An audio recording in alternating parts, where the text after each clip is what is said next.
The wind cut through the early morning like icy knives, howling down narrow city streets and rattling loose signs. The sky was gray, heavy with clouds, and the sidewalk was still damp from the night's drizzle. As cars rushed past and commuters hustled by with coffee and headphones, no one noticed the cardboard box sitting against the brick wall outside a rundown convenience store soaked, sagging, and nearly collapsing in on itself. But inside that box, something moved. Something alive. Buried beneath a layer of plastic wrappers and old newspaper was a puppy barely 8 weeks old. With a coat so matted and wet, it looked more like a rag than fur. One of the hind legs stuck out at an unnatural angle, crusted with dried blood. The puppy didn't whine, it didn't cry, it just trembled, bones clicking with every shiver.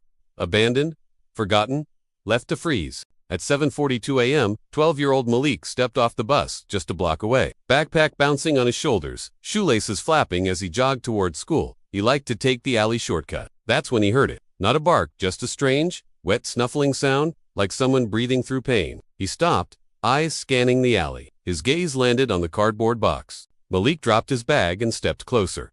"Hello," he said, hesitating.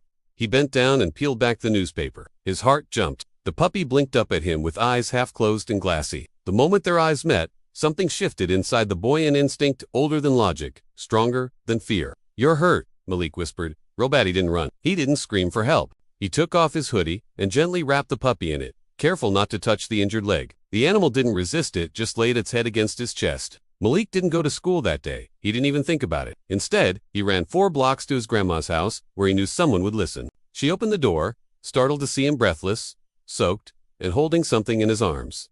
"Baby, what is that?" "He was in a box," Malik said, already crying. "He's hurt real bad." Her face changed. She reached out and took the bundle from him, eyes widening as she saw the extent of the wounds. She didn't ask questions. She grabbed her purse, wrapped the puppy in a blanket, and the two of them rushed to the nearest vet. The clinic staff took the puppy immediately. One leg was fractured. There were deep bite wounds across his neck and flank, likely from other dogs. His ribs were showing. He was severely dehydrated and hyped. The vet looked at them and said, "Another day alone, and he wouldn't have made it." Malik named him Lucky. The vet didn't charge him. "This little guy is a fighter," she said.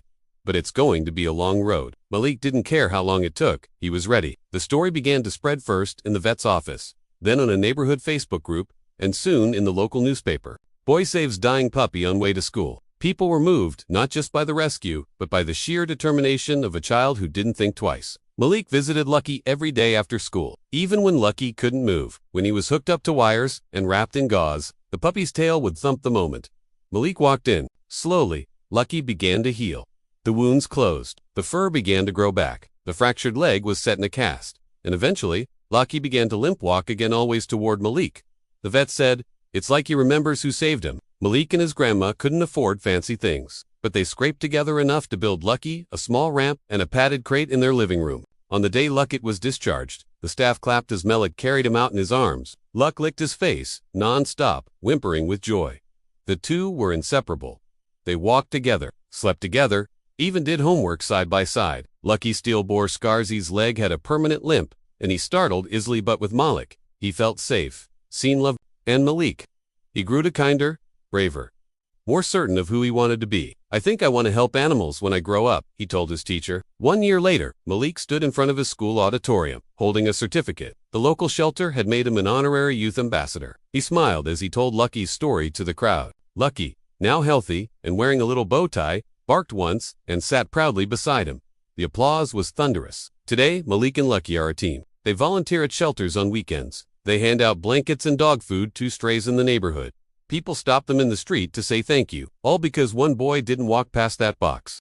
If Malik and Lucky's story touched your heart, please like this video and subscribe to our channel. Rescue Animal Tales. Every share helps us inspire kindness, action, and hope, one rescue at a time.